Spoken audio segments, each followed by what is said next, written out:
Bonjour Bruxelles, l'édito. C'est donc un bras de fer avec des protagonistes qui bandent leurs muscles, se regardent droit dans les yeux et se demandent qui va craquer le premier. Depuis hier soir, le sort de la ministre des Affaires étrangères, Adjal Habib, se joue au bras de fer avec d'un côté la famille libérale qui lui apporte son soutien, de l'autre l'opposition et surtout une partie non négligeable de la majorité qui semble ne plus lui accorder la confiance nécessaire pour continuer à diriger la politique extérieure du Royaume de Belgique. L'issue du bras de fer est ce matin incertaine. La tension risque d'aller crescendo jusqu'à la séance plénière de la Chambre prévue cet après-midi à 14h.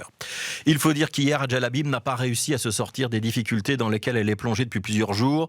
Alors qu'elle était interrogée en commission des relations extérieures, elle n'a reconnu aucune faute, aucune erreur, ni d'elle ni de ses services. Alors qu'au même moment, à côté d'elle, le Premier ministre Alexander De Croo reconnaissait lui que les choses auraient dû se passer autrement.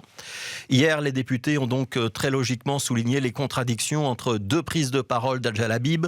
Il y a une semaine, jeudi dernier, en plénière, elle avait rejeté toute la faute sur le secrétaire d'État bruxellois, Pascal Smet. C'est lui et lui seul qui était responsable de l'invitation d'une délégation iranienne au fameux colloque de Bruxelles avec l'ensemble des grandes villes du monde entier, alors que le niveau fédéral avait tenté de l'en dissuader. Et puis hier, autre version, il avait fallu éviter d'infliger un camouflet aux Iraniens qui avaient été invités. Le Premier ministre avait même donné son accord. C'était donc de la réelle politique d'accorder des visas à cette délégation. Deux versions qui sont peut-être compatibles sur le fond, mais qui sont fort différentes dans la forme. Dans le premier cas, on a chargé un ministre d'un autre niveau de pouvoir. Dans le deuxième, on reconnaît qu'il était difficile de finalement faire autrement. Et tout ça n'explique pas au final comment on se retrouve avec une délégation de 14 personnes qui errent dans la nature, y compris avec la possibilité de filmer des opposants sans aucun contrôle. J'ai été jeté sous le bus, résumait dans une formule imagée Pascal Smet lorsqu'il a présenté sa démission ce week-end. Dans le bus, il y avait Adjal Habib au volant et la voix de Georges-Louis Boucher dans le GPS. Autant dire que Vooruit, le parti de Pascal Smet, n'a pas envie de faire de cadeaux à la ministre des Affaires étrangères.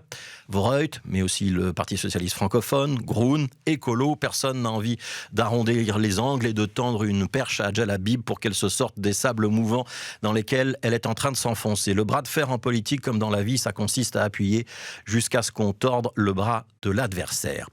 En séance plénière à 14h, les députés vont donc probablement passer au vote. Soit ils votent une motion de défiance déposée par l'NVA, soit la motion d'ordre pure et simple déposée par la famille libérale qui permettrait de sauver le soldat Habib. Ce matin, les acteurs de cette saga iranienne nous évoquent les passagers du Titan, ce petit sous-marin porté disparu.